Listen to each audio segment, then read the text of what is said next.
લઈ રહ્યા છો, પણ હું છેલ્લા 14 વર્ષથી આ શિબિર ચલાવું છું, એટલે જવાબ બધે એક જ સરખા હોય. પ્રેઝન્ટેશન તૈયાર છે, તમને હું બતાવું. ભાઈ આપણે સ્ક્રીન ઉપર બતાવજો. આપણે 24 કલાકના 365 દિવસ આપણી જરૂરિયાત પૂરી કરવા મથીએ છીએ, રાઈટ? પછી ખબર પડે, આવી એક્સરસાઇઝ કરીએ કે સારી જિંદગી જીવવાની જરૂરિયાત કરો, તો પછી જરૂરિયાતોનું લિસ્ટ બને. અને તમે જે લિસ્ટ બનાવ્યું લગભગ આવું છે. જુઓ, રોટી કપડાં મકાન વગેરે, જમણી બાજુ પ્રેમ સંતોષ પરિવાર, બધે આ જ જવાબ આવે. આખી માનવજાતમાં આ જ જવાબ આવે. મારા મિત્ર વોશિંગ્ટન DC અમેરિકામાં શિબિર કરે તો પણ આ જ જવાબ આવે. મહેન્દ્રભાઈ કેનેડામાં શિબિર કરે તો પણ આ જ જવાબ આવે. મારો દીકરો જર્મનીમાં શિબિર કરે તો પણ આ જ જવાબ આવે. હવે તમને એમ થાય તમે બધા શિબિર શું કામ કરો? શિબિર તો શબ્દ છે, સમજણ પડી બીજાને સમજાવવાનું. ઓટલે બેસી નહીં સમજાવાય, ક્લાસમાંય સમજાવાય, સમજાય છે ને, ઘરમાં સમજાવાય. તો આ આપણી જરૂરિયાત છે. આપણે એ પણ જોયું કે ડાબી બાજુની શરીરની જરૂરિયાત છે, તમે સ્ક્રીન પર જોતા રહો, અને જમણી બાજુની મારી જરૂરિયાત છે. પછી મેં ડિફરન્સ પૂછ્યો, આટલો ડિફરન્સ નીકળ્યો.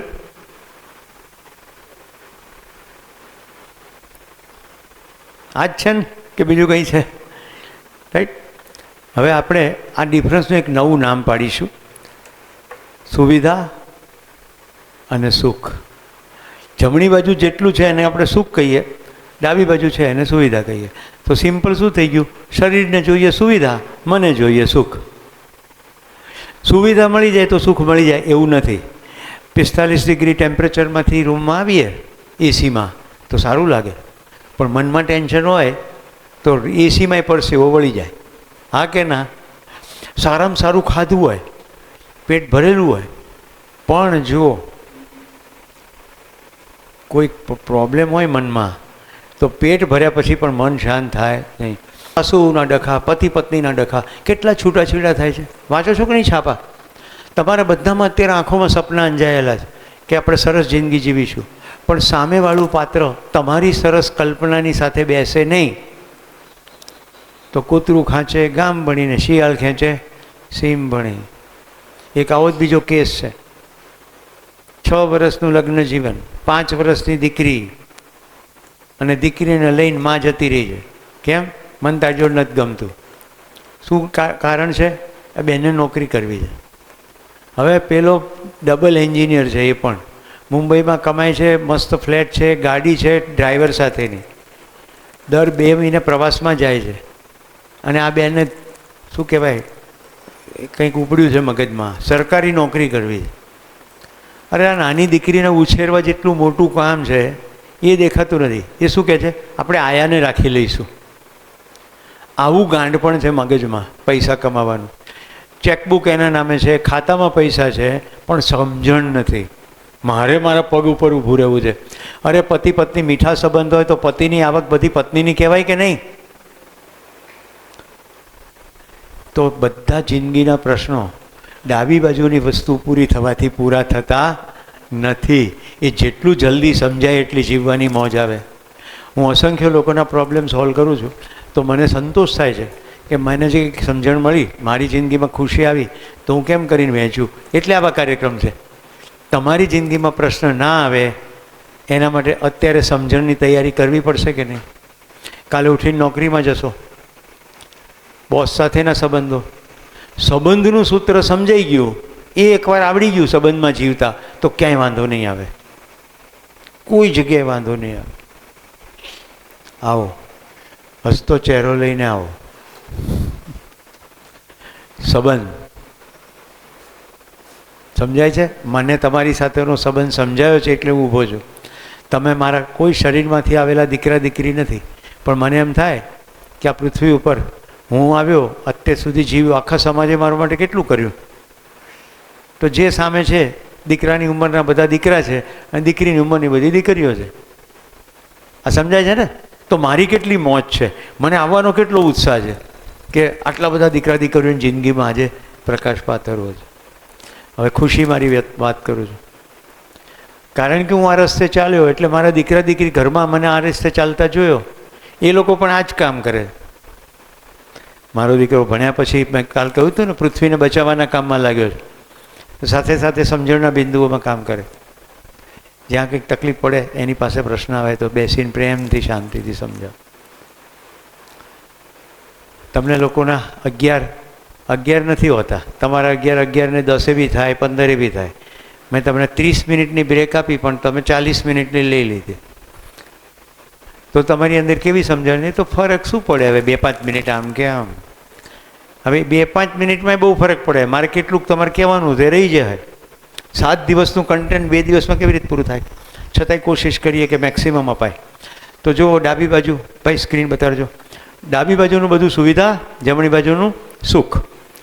સુવિધા જોઈએ સમય પર એટલે લખ્યું સામયિક, પેલું જોઈએ નિરંતર અથવા સતત.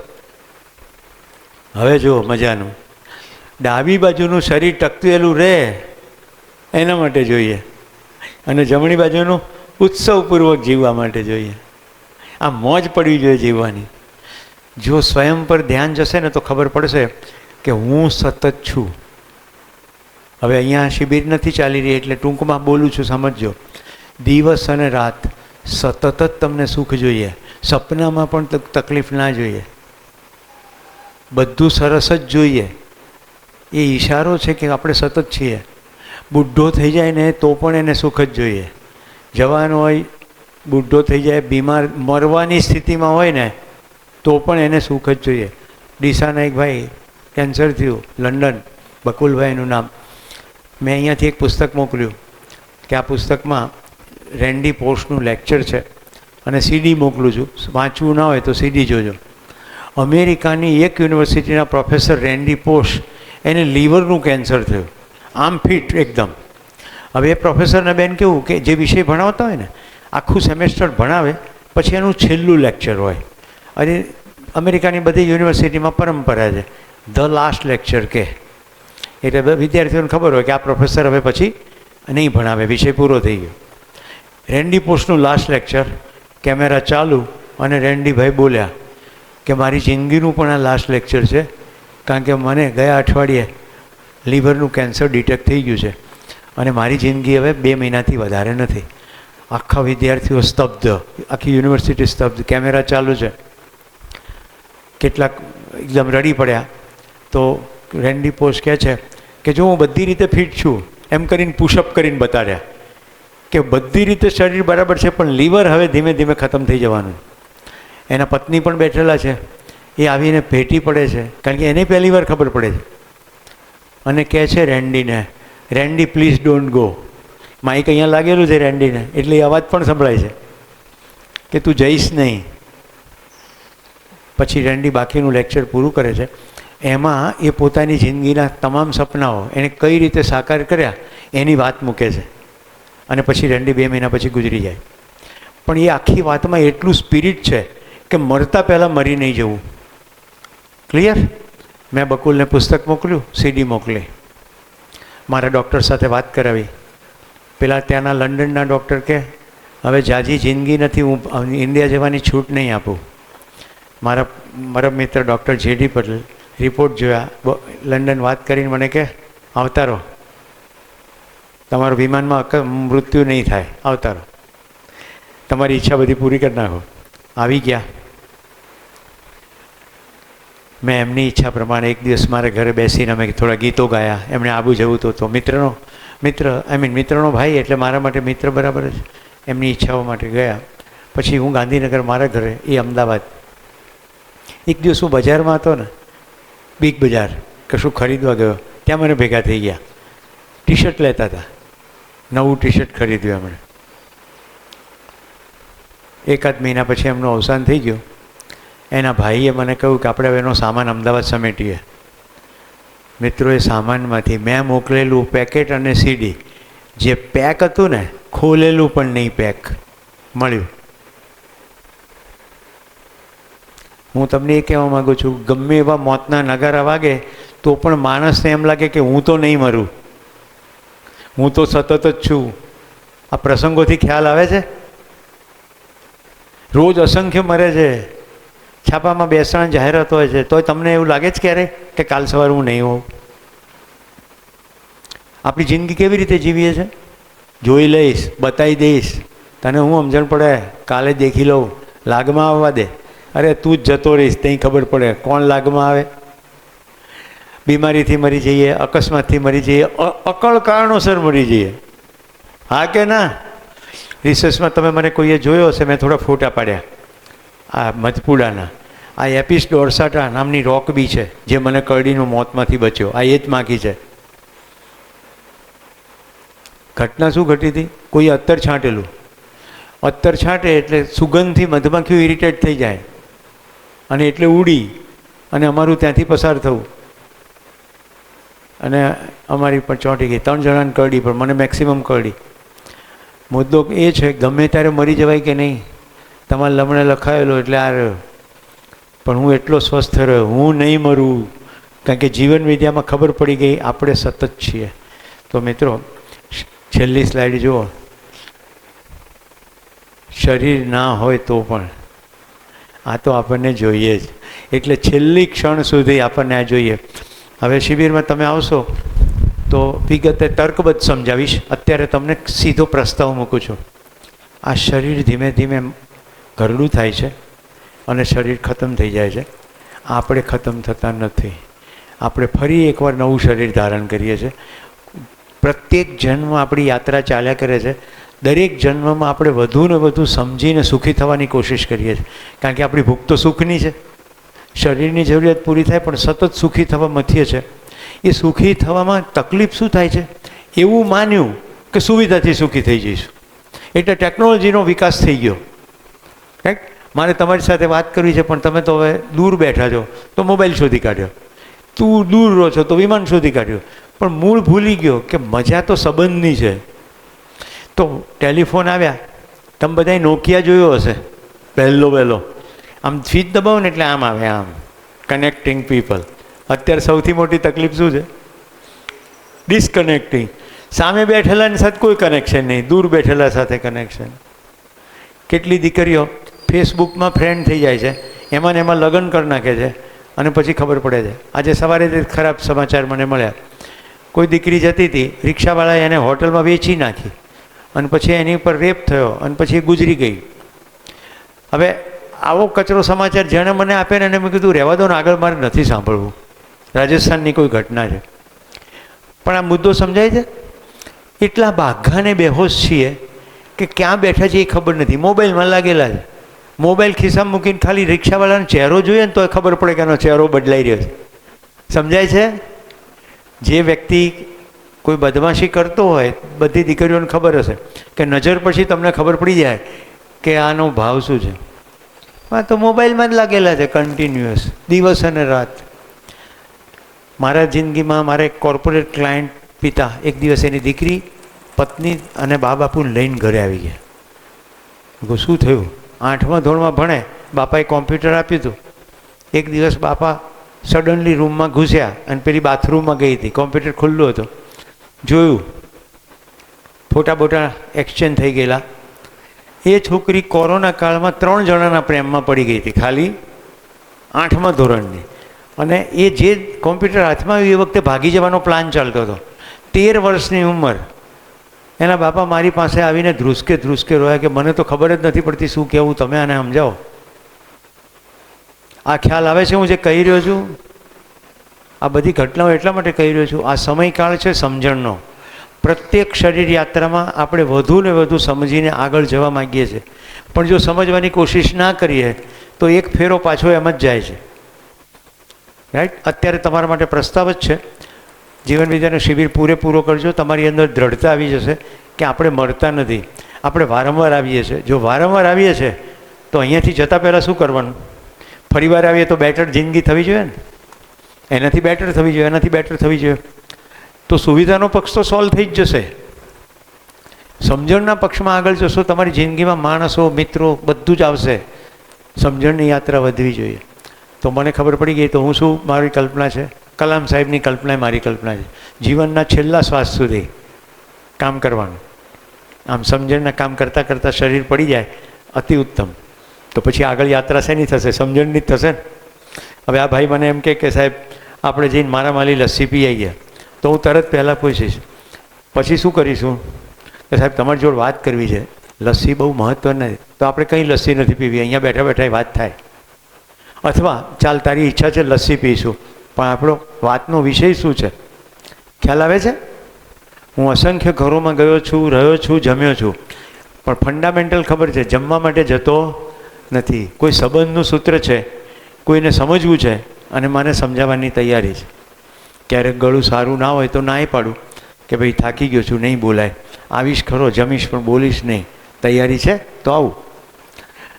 તો એટલા બધા આખા ગુજરાતમાં ઘરો અને મિત્રો થયા, તો કેવી જીવવાની મજા આવે આટલા સંબંધો હોય તો મને જે મજા પડે છે, મારા દીકરા દીકરીને પણ મેં આ શીખ્યું તો એમને પણ મજા પડે છે.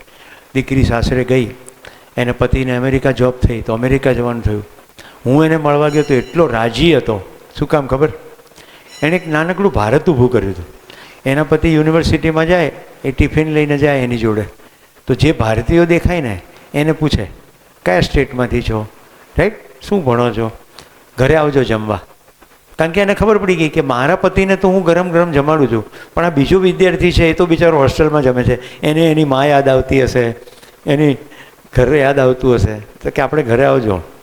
એમ કરતાં કરતાં સાઉથ ઇન્ડિયન ને મધ્યપ્રદેશના અને ઉત્તર પ્રદેશનો જમેલો મોટો.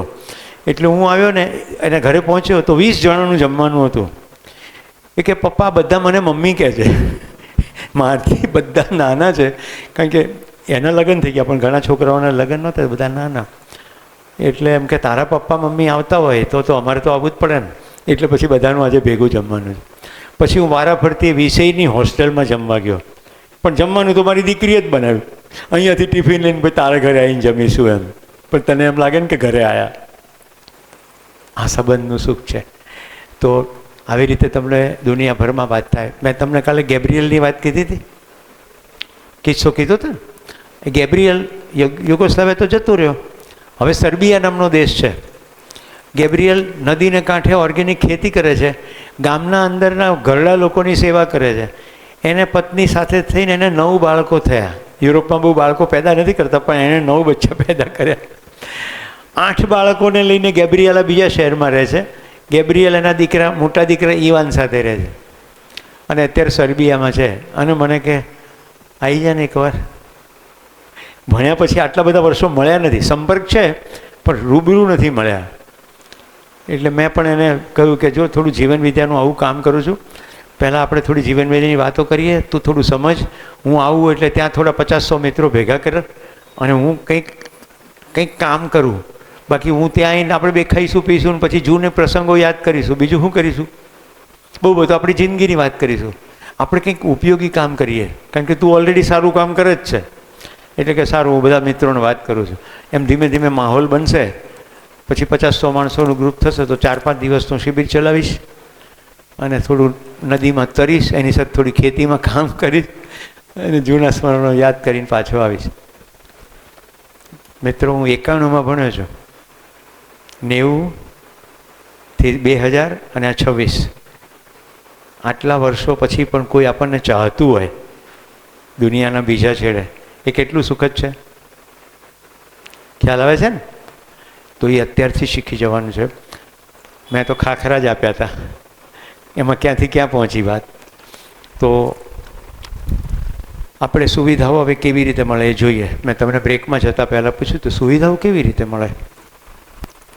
આ પંખો કેવી રીતે મળે? કોઈ કે બનાવવો પડે કે નહીં? દાણા કેવી રીતે મળે? કોઈ કે ખેતી કરવી પડે? તો કોઈ પણ સુવિધા શ્રમપૂર્વક જ મળે. કોઈ કે મહેનત કરવી પડે. હું ના કરું તો કોઈ કે કરવી પડે. આ ગળા નીચે ઉતરી જાય તો મજૂરી કરવાવાળા માણસો પ્રત્યે વ્યવહાર કેવો થશે? શ્રમિક સાથેનો તમારો વ્યવહાર કેવો થશે? માનવ જેવો વ્યવહાર થશે. નાનો માણસ ગણીશું નહીં, તુચ્છકાર કરીશું નહીં, કારણ કે આપણને જેટલી સુવિધા મળે છે એ કોઈકની મજૂરીથી જ મળે. એ ડાયરેક્ટ દેખાતા હોય કે ડાયરેક્ટ નહીં દેખાતા હોય. તો શ્રમપૂર્વક સુવિધાઓ મળે. સુખ કેવી રીતે મળે? હું જે બોલું છું સ્ક્રીન પર એટલે છે કે અવાજ ઠીક ના પણ પહોંચતો હોય તો જોતા રહેજો. સુખ મળે સમજણપૂર્વક. આ બંને અલગ છે. ક્લિયર થઈ ગયું બધાને? સુવિધા અને સુખ અલગ છે. એમ આપણે ત્યાં રૂઢિપ્રયોગ કેવો છે? દીકરીને સુખી ઘરમાં પરણાવી છે. હકીકતે પરણાવે છે સુવિધાવાળા ઘરમાં. પેલો જે ગોરધન છે એનામાં સમજણ ના હોય, ગોરધન એટલે વર એનામાં સમજણ ના હોય તો ગમે એટલા સુવિધાવાળા ઘરમાં પણ દીકરી દુઃખી જ થાય. એવી જ રીતે છોકરાઓ, તમે પરણો, રૂડી રૂપાળી દેખાવમાં હોય પણ અહીંયા આઉટ હોય, સમજણ ના પડતી હોય તો થોડા દાડે સારું લાગે કે મારી બહુ રૂપાળી બહુ છે, પણ જ્યારે કર્કશા અનુભવાય ઘરની અંદર, કકળાટ કરે, ત્યારે ખબર પડે કે આ તો જિંદગી જીવવાની મજા આવતી નથી. તમને મારી વાતમાં જો પ્રૂફ જોઈતું હોય તો પ્રિન્સ ચાર્લ્સ અને ડાયના, બ્રિટનના રાજવી પ્રિન્સ ચાર્લ્સ અને દુનિયાભરની સુંદરી કહેવાય એવી ડાયના, એ બંને પરણ્યા અને થોડા દાડામાં છૂટા પડી ગયા. એ લોકો છૂટાછેડા ના લીધા, પણ ડાયના અલગ જ રહેતી હતી, એક દોડી સાથે ફરતી હતી. એક અકસ્માતમાં ડાયના મરી ગઈ અને આ પ્રિન્સ ચાર્લ્સ એક ઘરડા માજીને પરણ્યા. પેલી સુંદરી હતી, આ કેમિલા પાર્કરની સાથે એ લશ્કર લડતા હતા. સમજાય છે કેમ? માણસને ભૂખ છે ને પ્રેમની છે. ડાયના રૂપાળી જરૂર હતી પણ પ્રિન્સ સાથેનો સંબંધ નહીં સાચવી શકી. પેલી ઘરડી હતી કેમિલા, રૂપાળી પણ નહોતી, ડોસી હતી. પ્રિન્સ એને પરણ્યા કારણ કે ત્યાં સમજણનો સંબંધ છે. સમજાય છે? પ્રિન્સ એટલે આખા બ્રિટનના સમ્રાટ, આટલી સંપત્તિ છે, સંપત્તિથી સમજણ આવતી નથી. તો બધા દીકરાઓને હું કહીશ અને દીકરીઓને પણ, પરણવાનો નિર્ણય થાય ને એની પહેલાં તમારી અંદર સમજણ ક્લિયર થઈ જવી જોઈએ કે જિંદગી કેવી રીતે જીવવી છે. એ સમજણ હશે ને તો તમે ઇન્ટરવ્યૂ લેવાનો પ્રસંગ આવશે અથવા સગાઈ નક્કી થશે, પછી થોડા દિવસો હરશો ફરશો તો તરત ખબર પડી જાય કે આપણે આની સાથે આગળ ચાલશે કે નહીં. નહીં તો લગ્ન કર્યા અને પછી ડખા ચાલુ થઈ જાય. કેટલાને મારી વાત સમજાય છે? મારો એક વિદ્યાર્થી તો ના કહેવાય, ટ્રેકિંગમાં આવેલો, એનું નામ રાજુ. રાજુને પ્રેમ લગ્ન થયા. હવે રાજુએ જે આખી સ્ટોરી તો એ પિક્ચર બને એવી છે, પેલી છોડી જે છે એ સાડીનું દોરડું બનાવીને ફ્લેટમાંથી ઉતરી રાતે અને ભાગી ગઈ અને બે જણા ભાગીને આવ્યા અમદાવાદ. હવે હું રાજુને ઓળખું, રાજુ ટ્રેકિંગમાં આવે, એકદમ ભલો છોકરો, એટલો ભલો કે મેં કીધું કે બીજી કોઈ પરિવારમાં દીકરી હોય ને તો તારી સાથે પરણાવવાનું મન થાય, એટલો સારો છોકરો, રાઈટ. પણ પેલા છોકરીના માતા પિતા પાગલ કે જ્ઞાતિ નથી ને એટલે પરણાવવાનું નથી. પેલી બધું ઘરમાં વાત કરી કે મને છોકરો ગમે છે, તમે તપાસી લો, તો કે ના બધું બરાબર, તો જ્ઞાતિ જુદી છે ને. રાજુભાઈ ભાગીને આવ્યા અમદાવાદ. મને કે સર હવે પરણી ગયો છું. મેં કીધું આવી જા. કે પાછળ ફર્યા છે કે મારા શાળાઓ. કંઈ વાંધો નહીં, બધું થઈ જાય. મેં એ જ દિવસે એની પત્નીનું નામ પાડ્યું રાજવી. દીકરી તરીકે એનો ઘરમાં સ્વીકાર કરી લીધો. મેં કીધું હવે આપણે કાર્યક્રમ ચાલુ થાય છે સમજાવવાનો. મિત્રો બધા ક્રમશઃ સમજી ગયા. રાજવીને પાછો એના પરિવારમાં સ્વીકાર થઈ ગયો. જે શાળા ફરી પડ્યા હતા મારવા, એ બધા રાજુના પ્રેમમાં પડી ગયા.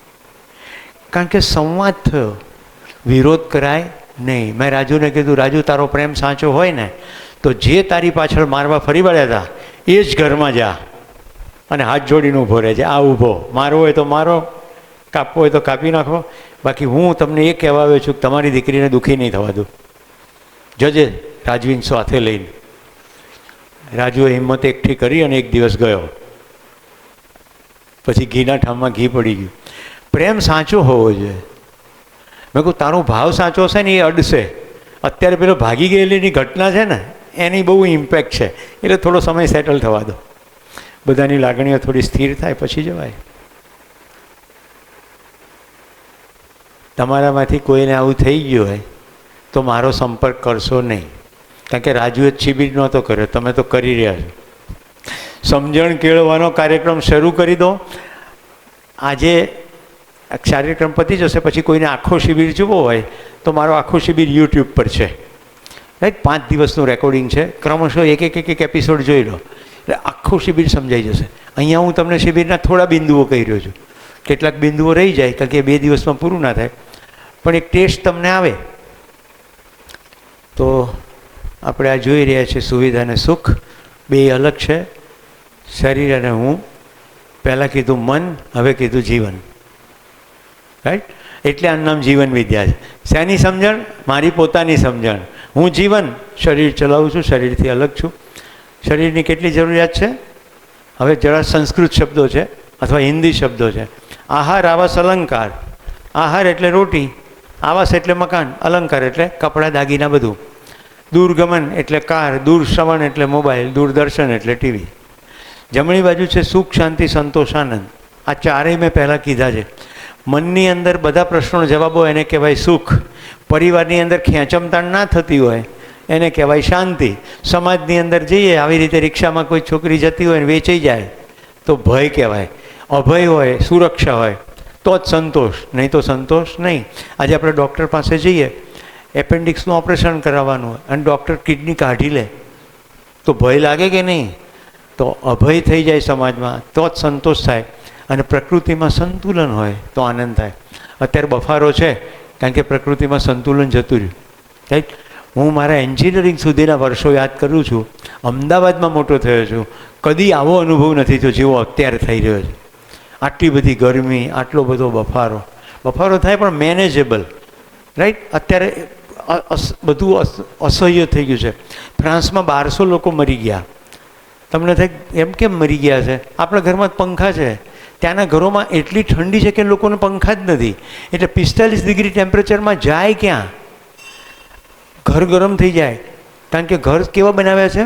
અતિશય ઠંડીમાં હુંફાળા રહે એવા. એટલે ગરમી પડે ને તો ગરમી છટકવા જ ના દે. કાચમાંથી આવે પ્રકાશ, જે મટીરિયલ છે ગરમ થાય એ ઠંડુ જ ના થાય. કારણ કે ઘર એની ડિઝાઇન જ છે ગરમ કરવા માટેની. અને આટલી બધી ગરમી, ટપોટપ માણસો મરી રહ્યા છે. મારો દીકરો 4 ઓગસ્ટે આવશે. મેં એને ફોન કરીને પૂછ્યું, મેં કહ્યું તમે નેધરલેન્ડમાં શું કરો છો? તો કે સદભાગ્ય હું જે ઘરમાં છું ત્યાં એસી છે, એ પણ ભાડે ઘરમાં રહે છે.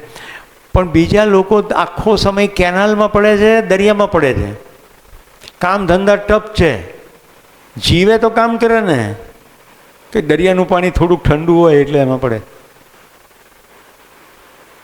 સમજાય છે? પ્રકૃતિમાં સંતુલન હોય તો આનંદ, નહીં તો આનંદ નથી. આપણે જોયું સુવિધા મળે શ્રમપૂર્વક ઉત્પાદનથી અને સુખ મળે સમજણપૂર્વક જીવવાથી. તો આઈ થિંક હવે તમારો પ્રશ્ન થશે કે ભાઈ આપણે સમજણપૂર્વક જીવવું છે તો સમજણ કેટલી જોઈએ? તો હવે આપણો સેકન્ડ ચેપ્ટરમાં પ્રવેશ થાય છે. સમજણ જોઈએ સ્વયંની, સમજણ જોઈએ સમષ્ટિની. સ્વયંમાં આપણે જોયું કે હું પ્રાણી નથી, કલ્પનાશીલતા અને કર્મ સ્વતંત્રતાનો સમન્વય છું. તો માણસની વ્યાખ્યા કરું છું. હવે ગુજરાતીમાં કરું કે હિન્દીમાં? આ બેન કે એમ કરું. માણસની વ્યાખ્યા ગુજરાતીમાં કરું. મનમાં જે કલ્પના આવે એને સાકાર કરવાવાળો અને મારું મન હંમેશા શાંત રહે એવી આશા રાખવાવાળો ચૈતન્ય એકમ એટલે માણસ. જુઓ તમારી અંદર તપાસો છે કે નહીં. એવું હિન્દીમાં એવું લખ્યું છે, મનાકાર કો સાકાર કરને વાલા, મનો સ્वस्थता का आशावादी एवं प्रमाणित करने वाला चैतन्य एकम. નાગરાજજીના શબ્દોમાં. ફરી ગુજરાતીમાં, મનાકારને સાકાર કરવા વાળો, મનમાં જે કલ્પના થાય એને સાકાર કરે. એક જિંદગીમાં ના થાય તો 2 જિંદગી, 50 જિંદગી, પણ કરે પાર. રાઈટ? કોઈકે કલ્પના કરી. શું કલ્પના કરી? રામજી પુષ્પક વિમાનમાં બેસીને શ્રીલંકાથી ઉડીને અયોધ્યા આવ્યા. કેટલી કલ્પના જૂની છે? 5000 વર્ષ જૂની. અત્યારે આપણે વિમાનમાં ઉડીએ છીએ કે નહીં? ક્યારેક તો કલ્પના છે. મનાકાર કો સાકાર કરને વાલા, મન સ્वस्थता का आशावादी. મારું મન સ્વસ્થ રહે, શાંતિ રહે, ઘરમાં પ્રેમ રહે, આ બધું મન સ્વસ્થતા. આશા સતત રહે. ડખા થાય ને તોય. આ બેન શું લખે છે કે દીકરો ઘર છોડીને જતો રહ્યો, અમારા પતિ પત્ની વચ્ચે ડખો થયો. એમાં અપેક્ષા શું છે? દીકરો પાછો આવે, મન શાંત થાય. હા કે ના? તમારામાંથી કોઈને યુદ્ધ ગમતું નથી, બધા શાંતિ ઈચ્છે. તો આશાવાદી ચૈતન્ય એકમ. આપણે જડ નથી, ચૈતન્ય. આ માણસની વ્યાખ્યા છે. હવે કેટલું સમજવાનું? તો સ્વયંને સમજ્યા પછી બધું જ સમજવાનું. તો હવે પ્રાણો પ્રશ્ન છે, આપણી સિવાય અસ્તિત્વમાં બીજું શું છે? ચાલો કલ્પના લગાડો, તમારી સિવાય આ અસ્તિત્વમાં બીજું શું છે? અહીંથી શરૂ કરો ને. તમારી સિવાય રૂમમાં બીજું શું છે?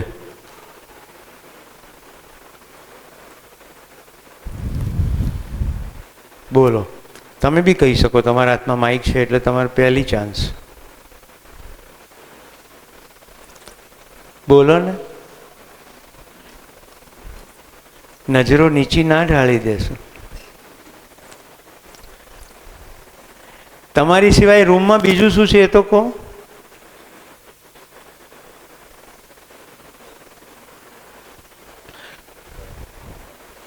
સરસ લાલ દુપટ્ટો નાખ્યો છે ને લિપસ્ટિક ઠઠાડી છે. બોલો બોલો.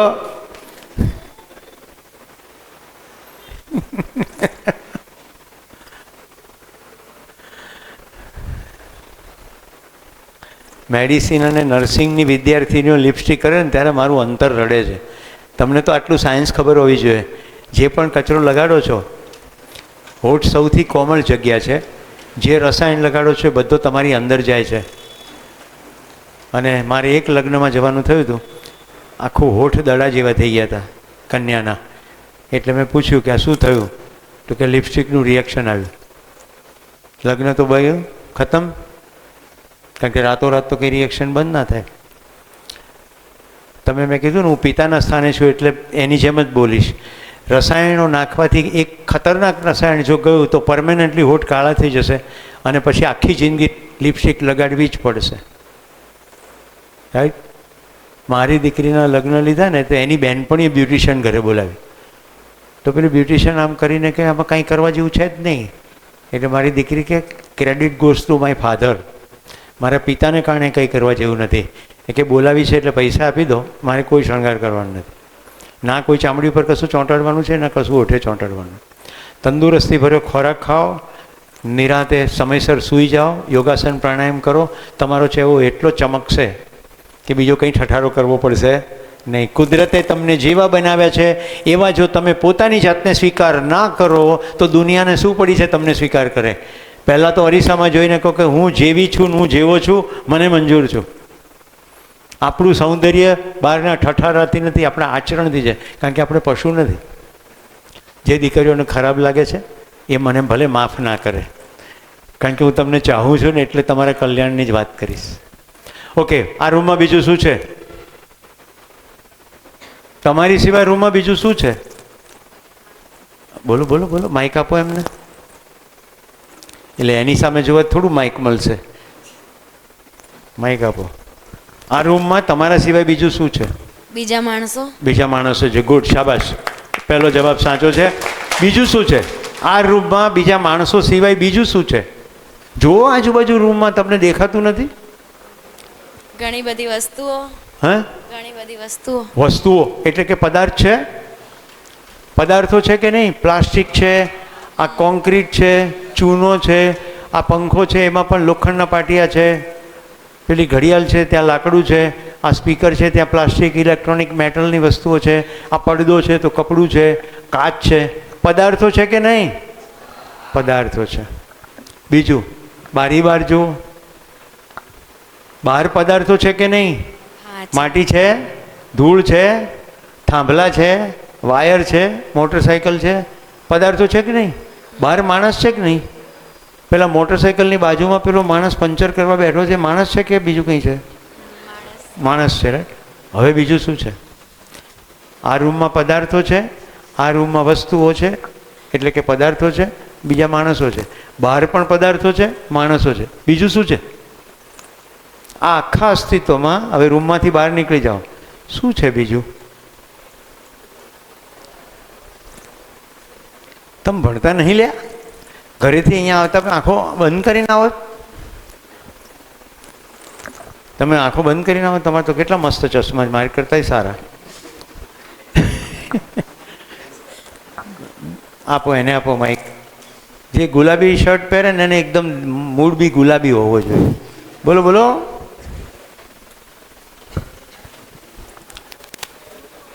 એટલે તમને કોઈને ખ્યાલ નથી આવતો? તમે ઘરેથી અહીંયા આવો ત્યાં સુધી માણસો અને વસ્તુઓ સિવાય બીજું કંઈ દેખાતું નથી?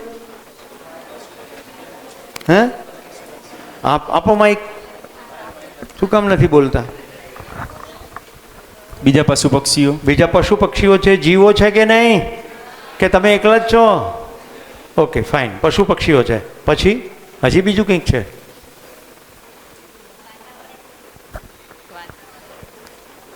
આ પશુ પક્ષીઓ જેના ઉપર નિર્ભર છે એવું કંઈ છે? વૃક્ષો. વૃક્ષો, વનસ્પતિ. તો શું થયું ટોટલ?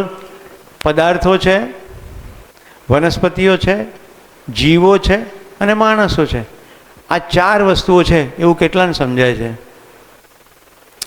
ગુડ. જો આ સમજાતું હોય તો હવે આપણે એને કેટેગરીકલી જોઈએ. પદાર્થ અવસ્થા છે, જેમ કે ખુરશી પદાર્થ છે, આ કેમેરાનું સ્ટેન્ડ પદાર્થ છે, કેમેરોય પદાર્થ છે, છત પદાર્થ છે. પણ આ બધાને પદાર્થ અવસ્થા કહીએ એટલે બધા પદાર્થો આવી ગયા એમાં, આખા સંસારના. નદીનું પાણી લો, બનાસનું, કે નળમાંથી આવતું પાણી લો, છે તો પદાર્થ. ક્લિયર? તો પદાર્થ અવસ્થા છે. બીજું પ્રાણ અવસ્થા, એટલે બધી વનસ્પતિઓ. પ્રાણનું આવાગમન થાય ને, પ્રાણવાયુ શોષી લે અંગારવાયુ CO2 અને છોડે O2, તો પ્રાણવાયુનું આવાગમન થાય એટલે પ્રાણ અવસ્થા છે. આ પ્રાણ અવસ્થા ઉપર નિર્ભર જીવ અવસ્થા છે. નાનામાં નાના જીવડાથી લઈને મોટા મોટા હાથી જેવા પશુઓ. હા કે ના? છે. આપણે એકલા નથી અને આપણી સિવાય બીજા માણસો પણ છે. તો આ અસ્તિત્વમાં 4 અવસ્થાઓ છે: પદાર્થ અવસ્થા, પ્રાણ અવસ્થા, જીવ અવસ્થા અને માનવ માટે નવું નામ પાડું છું, જ્ઞાન અવસ્થા. કેમ? કારણ કે માણસમાં જાણવાની ક્રિયા છે, જ્ઞાન પ્રાપ્ત કરવાની ક્રિયા થાય છે. પશુઓમાં જ્ઞાન પ્રાપ્ત કરવાની ક્રિયા થતી નથી. તો જ્ઞાન અવસ્થા, આ 4 અવસ્થાઓ છે. આ અસ્તિત્વમાં 4 અવસ્થાઓ કેવી રીતે સજેલી છે, હવે એની વાત કરું છું. ઇન્ટરેસ્ટ પડે છે તો 4 અવસ્થાઓની સજાવટ બતાડું.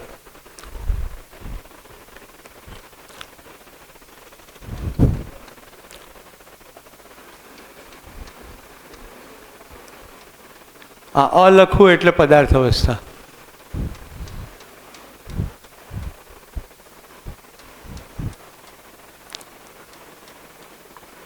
પ્રાણ અવસ્થા, વંચાય છે પાછળ? હા કે ના તો કહો. ઊંઘતા તો નથી ને?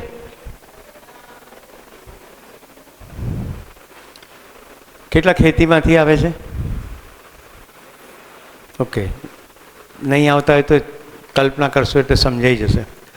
પદાર્થ અવસ્થા પોતાનું દમ લગાડે ને પૂરેપૂરું, તો જ બીજનું અંકુરણ થાય. પદાર્થ અવસ્થામાં માટી, હવા, પાણી, આપણે કહીએ છીએ ને વરાપ, એક ચોક્કસ માત્રામાં ભેજ હોય તો જ બીજમાં અંકુરણ થાય. વધારે થાય તો કોવાઈ જાય, ઓછું હોય તો અંકુરણ ના થાય. કેટલા મારી સાથે સહમત? તો અસ્તિત્વની ખૂબસૂરતી જુઓ. પદાર્થ અવસ્થા પોતાનું સત્વ આપે છે એટલે વનસ્પતિના બીજમાં અંકુરણ થાય છે, કોટો ફૂટે છે, વનસ્પતિ મોટી થાય છે, પત્તા આવે છે, ફૂલ આવે છે, ફળ આવે છે, સૂકા પત્તા જમીનમાં પાછા દટાઈ જાય છે. વનસ્પતિ સતત ને સતત O2 બહાર છોડે છે એટલે પદાર્થ અવસ્થા વધારે પુષ્ટ થાય છે. માટી પણ વધારે, ફરી પાછી પદાર્થ અવસ્થા વધુ ફળદ્રુપ થાય છે. આવું દેખાય છે? પદાર્થ અવસ્થા આપે છે, બદલામાં પ્રાણ અવસ્થા પણ પદાર્થ અવસ્થાને આપે છે. લેનદેન છે કે દેનદેન છે? લેનદેન માટે 1 અને દેનદેન માટે 2. કેટલા લોકો એકમાં સહમત છે? એકમાં લેનદેન. તો તમે સમજ્યા નથી, ફરી સમજાવું છું. આની તાકાત નથી કે અંકુર ફૂટે. પદાર્થ અવસ્થા એટલે કે માટી, પાણી, હવા, આ આપે, દે તો જ પ્રાણ અવસ્થા વિકસે. બદલામાં પ્રાણ અવસ્થા પાછું દે છે. લેવાનું ક્યાંય છે જ નહીં, દેવાનું છે. લેન ક્યારે કહેવાય? લેતું હોય તો. અહીંયા તો કંઈ લેવાની ક્રિયા થતી જ નથી. બીજ પડ્યું હોય તો પડ્યું જ રહે, કશું થાય નહીં. ઇજિપ્તના પિરામિડમાં ડબ્બા ભરીને બી મળ્યા, ઘઉં મળ્યા, ચોખા મળ્યા. એમાં અંકુરણ થયું નહીં, કારણ કે ત્યાં માટી ને પાણીએ કામ કર્યું નહીં. માટી અને પાણી ઘૂસી જાય બીજની અંદર, માટી પોષણ પૂરું પાડે ત્યારે બીજનું અંકુરણ થાય. મતલબ કે પદાર્થ આપે પછી બદલામાં પદાર્થ પામે, લે નહીં, દે. દેન જો એરો આ પહેલાં આ એરો દોર્યો છે મેં, પછી આ એરો દોર્યો છે, એટલે અહીંયા દેન છે અને અહીંયા પણ દેન છે. આ પકડાયું? Very good. જો આપણે નિરીક્ષણ કરીને જોવાની કોશિશ કરીએ છીએ કે અસ્તિત્વની ડિઝાઇન કેવી છે. હવે આપણે અહીંયા આવીએ, જીવ અવસ્થા. જીવ શરીર બધો ખોરાક ક્યાંથી મેળવે? બકરી ઘાસ ક્યાંથી મેળવે? પ્રાણ અવસ્થામાંથી. હા કે ના? અહીંયા બકરીની કલ્પના કરો. બકરીને ઓક્સિજન જોઈએ ને, પદાર્થ અવસ્થામાંથી આવે. ઘાસ ક્યાંથી આવે? પ્રાણ અવસ્થામાંથી આવે. બકરી મોટી થતી જાય, દૂધ દે એટલે પદાર્થ અવસ્થામાં ગયું. સમજો માણસ દૂધ નથી પીતો, જમીનમાં જ જતું રહે છે તોય પદાર્થ અવસ્થા. શ્વાસોશ્વાસની ક્રિયા કરે, CO2 બહાર કાઢે તો પદાર્થ અવસ્થા. બકરી પેશાબ કરે, ટટ્ટી કરે તો પ્રાણ અવસ્થા. અને ખાતર થાય કે ના થાય? લોકો ખેતરની અંદર બકરીના ટોળાને બેસાડે છે. અહીંયા થાય છે કે નહીં એવું? પેલા માઇગ્રેટરી નીકળે કે આપણા ખેતરમાં બેસાડજો ઘેંટા બકરાને. કેમ? કારણ કે લીંડી પાડે તો ખાતર થઈ જાય. તો જીવ અવસ્થા પોતાના મળમૂત્ર થકી પ્રાણ અવસ્થાને માટે પોષણ પૂરું પાડે. અહીંયા પણ દેન જ છે. પ્રાણ અવસ્થા દે અને પછી બદલામાં જીવ અવસ્થા પાછું આપે. દેન તો અહીંયા પણ દેન, અહીંયા પણ દેન. દેખાય છે? આ ત્રણેય અવસ્થામાં પરસ્પર આપવાની વૃત્તિ છે, લેવાની વૃત્તિ છે નહીં. હવે અસ્તિત્વમાં વિલનની એન્ટ્રી પાડીએ. વિલન તો દરેક પિક્ચરમાં આવે, એવા આમાં અસ્તિત્વની ફિલ્મમાં પણ આવશે ને. જ્ઞાન અવસ્થા એટલે કે માનવ શું કરે? પદાર્થ અવસ્થા કશું આપે નહીં, ખેંચી કાઢે. પાણી ખેંચે, રેડિયમ ખેંચે, પેલું ક્રૂડ પેટ્રોલિયમ બધું જમીનમાંથી ખેંચી કાઢે, ઊંડે જઈને ખેંચી કાઢે. મહેસાણામાં 1000 ફૂટે પાણી, ફ્લોરાઇડ આવી ગયો. રોજ જંગલો સાફ થઈ જાય છે, આખા જંગલો કાપી નાખે એટલે તો આટલી બબાલ છે. Global warming. પદાર્થ ખેંચ્યો, પ્રાણ ખેંચ્યો. ચીતો તો આપણે મારી નાખ્યો. આમ ભારતમાં ચીતો છે જ નહીં, બીજા દેશમાંથી લાવ્યા અને કૂનોમાં રાખ્યો છે. અહીંયા કચ્છમાં ગ્રેટ ઇન્ડિયન બાસ્ટાર્ડ 2 પક્ષી બચ્યા છે અને બંને નર છે. કેટલા બચ્યા છે? 2 અને બંને નર છે. એટલે હવે બચ્ચું થશે નહીં.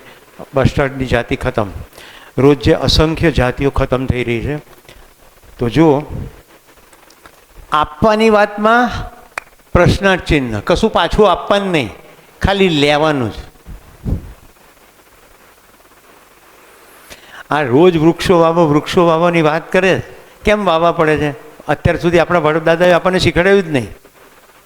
આપણે બહુ કહે ને ભારત બહુ મહાન હતો, તો આટલો બધો ગરમ કેમ ન થઈ ગયો? બહુ મહાન હતો તો આપણે ખેતી કરી, ખેતીમાં એટલા પાગલ થઈ ગયા કે શેઢા ઉપર ઝાડ જ નહીં રહેવા દીધા. એમ કે ઓછાયો પડે ને એટલે ઉત્પાદન ઓછું આવે. પણ ઝાડ જો કાપી નાખો તો પક્ષી રહે ક્યાં? એટલે પક્ષી ખતમ. આખી દુનિયામાં ચકલી બચાવો અભિયાન ચાલે છે. કેમ ખબર છે કેમ? ચકલી એક એવું પક્ષી છે, ચકલી ઉપર બીજા જીવો નિર્ભર છે. મારા ઘરે ચકલીના માળા છે, એમાં થોડા બચ્ચા થાય ને ત્યાં પેલો ગોયરો હુક હુક હુક હુક બોલે છે ને, ક્રોફિઝન્ટ કે, એવી સિફતથી બચ્ચું પડી જાય. બ્રાહ્મણી મેના ચકલી સાથે ખટપટ કરીને એના માળામાં ઘૂસી જાય. આવું બધી લીલા મારા ઘરે હું જોઉં છું.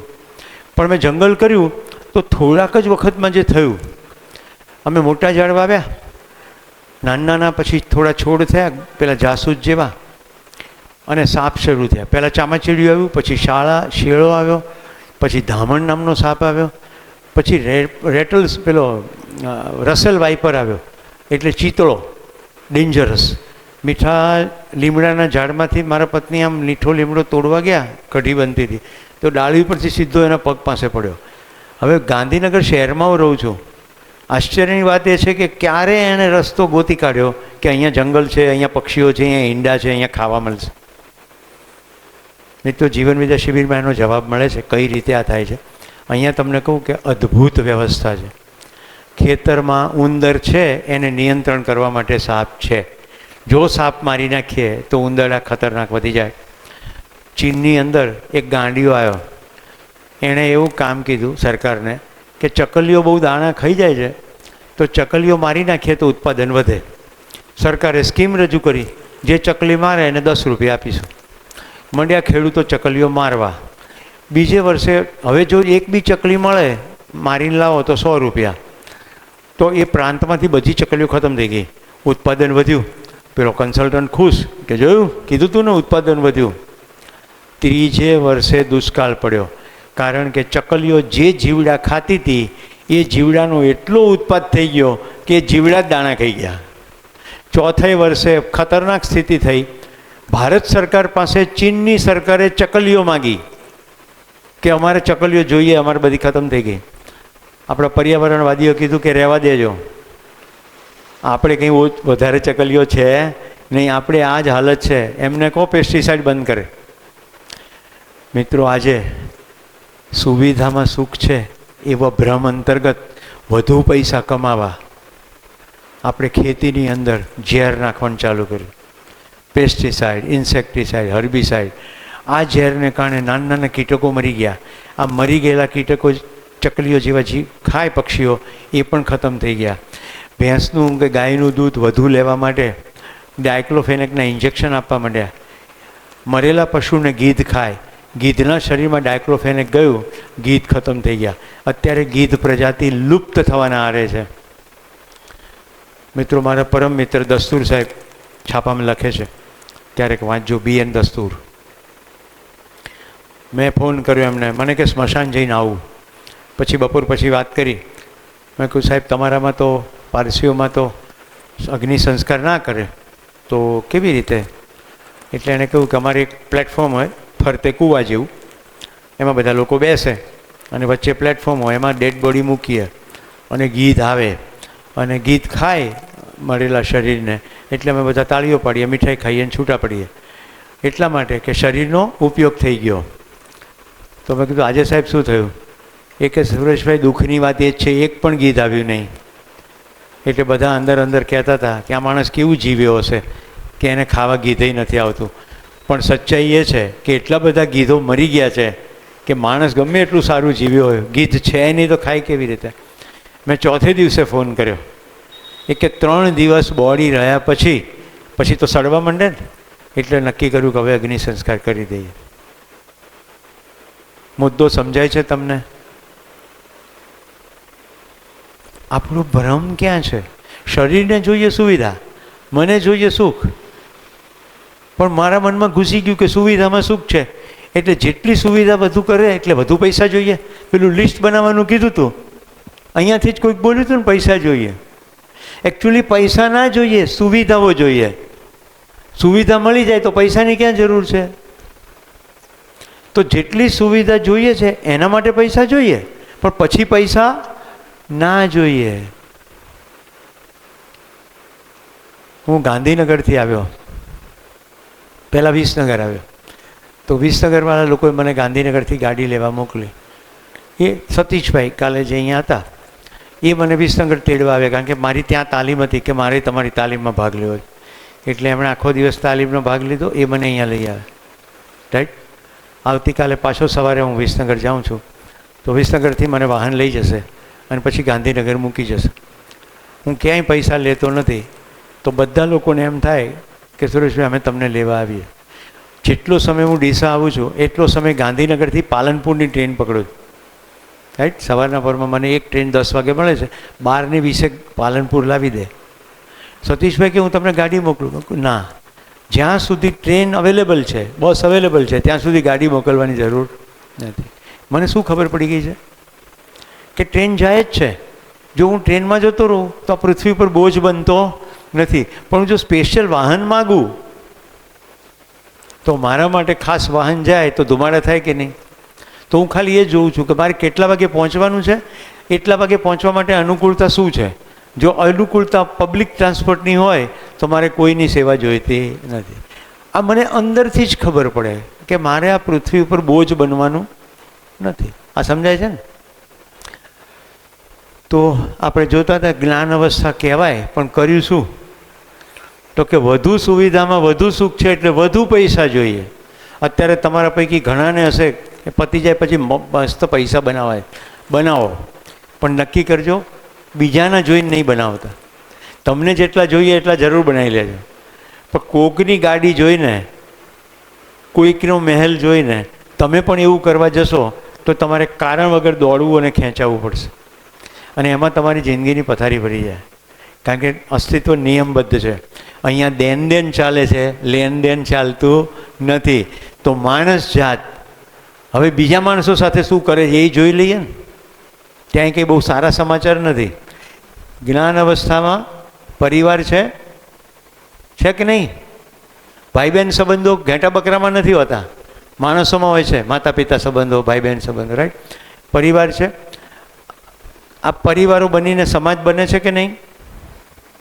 અને કેટલીક માનવકૃત વ્યવસ્થાઓ બને છે.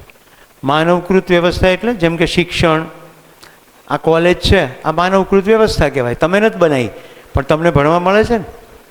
હવે અહીંયા સ્થિતિ શું છે જુઓ. એક માનવ પોતાના પરિવારમાંથી જેટલું લેવાય ને એટલું લઈ જ લેવું છે. બે ભાઈઓ હોય ને તો બે ભાઈમાં મનમાં એવું હોય કે મને જમીનનો પેલો ટુકડો મળે તો સારું. આવું થઈ રહ્યું છે કે નહીં? કોર્ટમાં ભાઈઓ વચ્ચે જમીનના ઝઘડા, મકાનના ઝઘડા. એક માના પેટમાંથી આવેલા છે, પણ બેઉને વધુમાં વધુ લઈ લેવું છે. આ માનવ પરિવારમાંથી તો ખેંચે જ. તમામ પ્રકારની અનામતો, સાચી ખોટી લાગવગ લગાડીને સમાજમાંથી પણ જેટલું લેવાય એટલું, અને બધી જ વ્યવસ્થાઓમાંથી જેટલું ખેંચાય એટલું ખેંચવું. તમામ લાગવગ ભ્રષ્ટાચાર કરીને પોતે બધું લેવું છે, આપવું નથી. આપવામાં ક્વેશ્ચન માર્ક. હવે જો સ્થિતિ શું થઈ છે, આવું કર્યું ને એટલે પૃથ્વી ઉપર જે થયું એને કીધું ગ્લોબલ વોર્મિંગ. હા કે ના? ઝાડો કપાઈ ગયા, પશુ પક્ષીઓ મરી ગયા, એને કારણે સંતુલન ખોરવાઈ ગયું, ગ્લોબલ વોર્મિંગ. અને પરિવારમાં શું થયું? આજે હમણાં કેસ સંભળાવ્યો જ મેં તમને, ફેમિલી વોર્મિંગ. પરિવારની અંદર પણ ગરમી વધી. હવે પતિ પત્ની વચ્ચે ખીટપીટ થઈ, પેલો છોકરો ઘર છોડીને જતો રહ્યો. બાપા બી એન્જિનિયર છે. એન્જિનિયર થવાથી સમજણ આવે નહીં, સમજણ કેળવવી જ પડે. જોયું હાલત? જ્યાં જ્યાં ગરમી થાય ને ત્યાં ત્યાં ચુંબકીયતા જતી રહે. વૈજ્ઞાનિકોને ચિંતા શું છે? આ ગરમી વધતી જાય છે, ચુંબકીયતા ધ્રુવ પ્રદેશની ડિસ્ટર્બ થઈ રહી છે. જો ચુંબક વધારે ડિસ્ટર્બ થઈ ગયું ને, સહેજ ધરી આમ થઈ ચુંબક તત્વને ફેરફારને કારણે, તો બોમ્બે આખું ડૂબી જશે.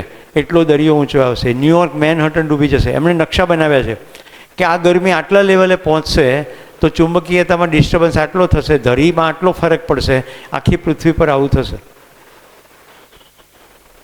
ગ્લોબલ વોર્મિંગથી ચુંબકીયતા ઘટી જાય, પરિવારમાં ચુંબકીયતા ઘટી જાય એટલે પછી માણસને મજા આવે નહીં. મને કેમ મજા પડે છે? કારણ કે મને તમને મારા પરિવારના ગણું છું. અત્યારે પોતાના પરિવારમાં પોતાપણું નથી રહ્યું, પછી ક્યાંથી જીવવાની મજા આવે? હું તમને મારા પરિવારના ગણું, અહીંથી જતો રહીશ, 1 મહિના પછી ડીસા આવવાનું થાય તો મારા મનમાં શું થશે? હું રસાના બધાને જઈને મળી આવું. આપણે ગયા મહિને શિબિર કર્યો, પછી તમારી જિંદગીમાં એનાથી શું ફેર પડ્યો? મન થશે કે નહીં? આવી શકું કે નહીં આવી શકું એ તો ઘણા ફેક્ટર ઉપર આધારિત છે. હું રવિવાર આવ્યો, તમારી કોલેજમાં રજા છે તોય ના મળી શકીએ, પરીક્ષા હોય તો પણ ના મળી શકે, પણ મન થશે તો મારા મનમાં તો સુખ શરૂ થઈ ગયું, રાઈટ? કે મારા આટલા દીકરા દીકરીઓ રસાણામાં ભણે છે, તો જેવું પોતાપણાની લાગણી થાય છે એટલે આપણું સુખ શરૂ થાય છે.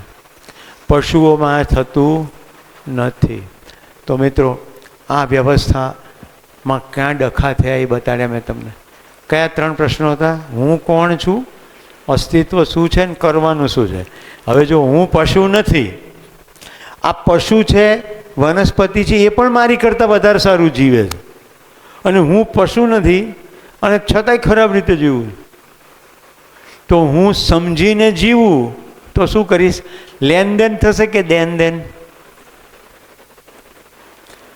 આપવાનું મન થશે. કેવું જીવવાનું મન થશે? એક ગીત સંભળાવું છું. હું ગીતનો માણસ છું ને. કેટલાને ગીત સાંભળવું પહેલાંથી એ કહો. ગુડ, બધાને સાંભળવું હોય નહીં. ઓડિયો આપજો ભાઈ.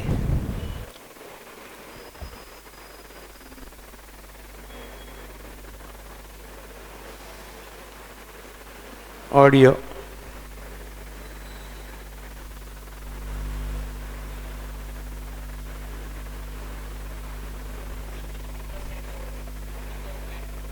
અહીંયા તો કેબલ તો ભરાયેલો જ છે. અચ્છા, અહીંયા સ્પીકર બંધ છે. ઓહો, 1 મિનિટ પહેલાં આને સ્ટોપ કરીએ. જેને આ ગીત આવડતું હોય ને એને ગાવાની છૂટ છે, બિલકુલ. મારા બધા શિબિરમાં નાચવાની ગાવાની છૂટ હોય છે. ખાલી જવાબ ના આપે એની જ છૂટ નથી હોતી, કે જવાબ તો આપવાનો. યસ, વગાડો, વોલ્યુમ આપો.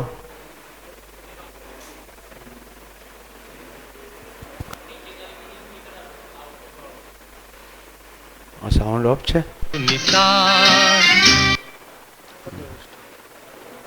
ખબર તો પડી જ ગઈ, રાઈટ? યસ.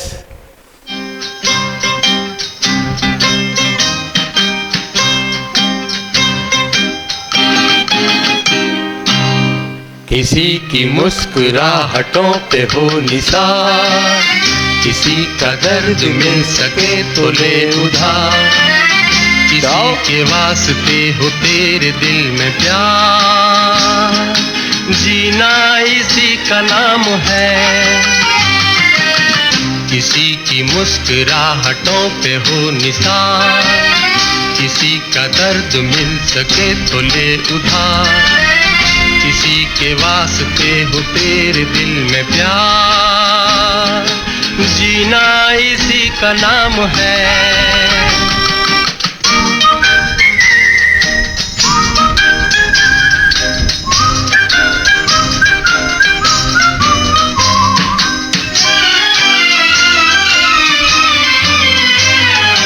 माना अपनी जेब से फकीर है, फिर भी यारो दिल के हम अमीर हैं.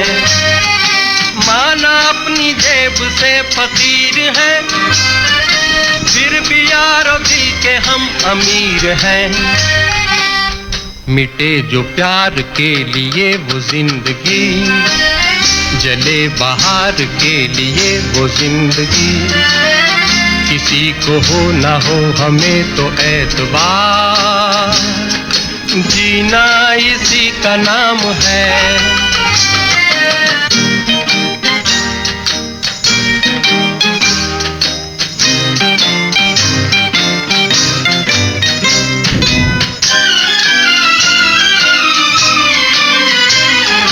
रिश्ता दिल से दिल के एतबार का, विश्वास जिंदा है हम ही से नाम प्यार का. प्यार रिश्ता दिल से दिल के एतबार का, जिंदा है हम ही से नाम प्यार का. के मर के भी किसी को याद आएंगे, किसी के आंसुओं में मुस्कुराएंगे, कहेगा फूल हर कली से बार बार, जीना इसी का नाम है. किसी की मुस्कुराहटों पे हो निसार, किसी का दर्द मिल सके तो ले उधार, किसी के वास्ते हो तेरे दिल में प्यार, जीना इसी का नाम है.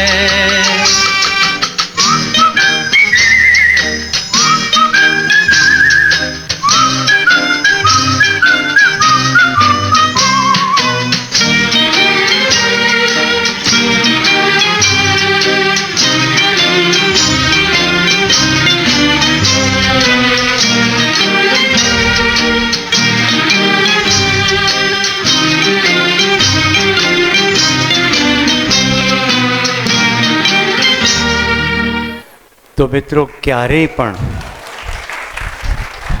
તમારા થકી કોઈનું સહેજ પણ ચહેરો હસતો થાય, કોઈનું આંસુ લૂછી શકાય, કોઈને થોડી પણ મદદ થાય તો તમને જીવવાની મજા જ આવશે. કારણ કે અસ્તિત્વની ડિઝાઇન જ એવી. તમે મદદરૂપ થશો ને કોઈકને તો તમને સારું જ લાગશે. લેવાની વૃત્તિને બદલે જેવું આપવાની વૃત્તિ કરશો ને એટલે સારું જ લાગશે. કારણ કે અસ્તિત્વની ડિઝાઇન જ એવી છે અને આપણે પાછા અસ્તિત્વનો ભાગ છીએ, કંઈ બહાર તો છીએ નહીં. હવે આપણે અસ્તિત્વનો ભાગ કેવી રીતે છીએ એ પણ સમજાવું.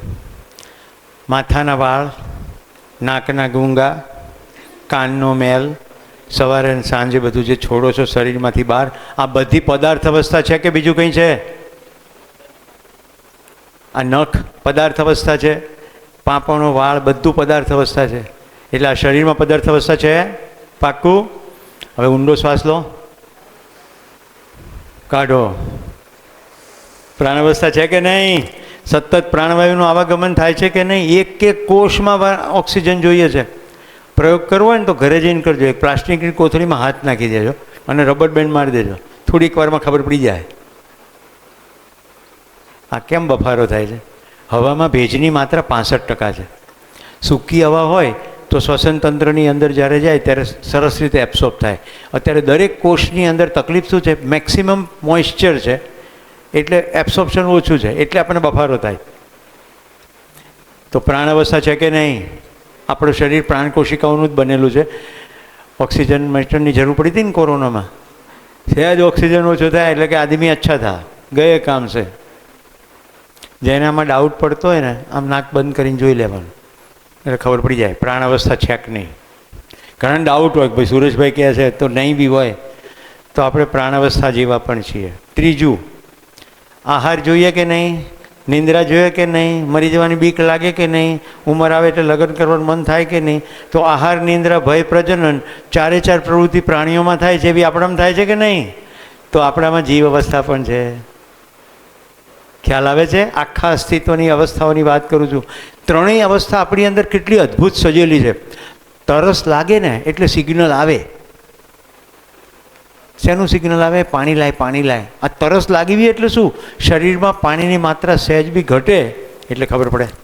ટેમ્પરેચર વધે એટલે પરસેવો થાય. ઓટોમેટિક થાય છે કે આપણે કરીએ છીએ? ઓટોમેટિક થાય. શરીરમાં ગ્લુકોઝ ઘટે એટલે ભૂખ લાગે, ખા ભાઈ, કામ કરવાનું છે.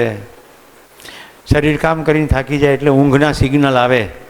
આ 2-3 બહેનો અહીંયા એવી છે કે બહુ આખો દાડો કાલે ઠામ વાસણ ઉટક્યા આખી રાત, એટલે એટલા થાકીને ટેન થઈને આવ્યા ને ક્લાસમાં કરે છે.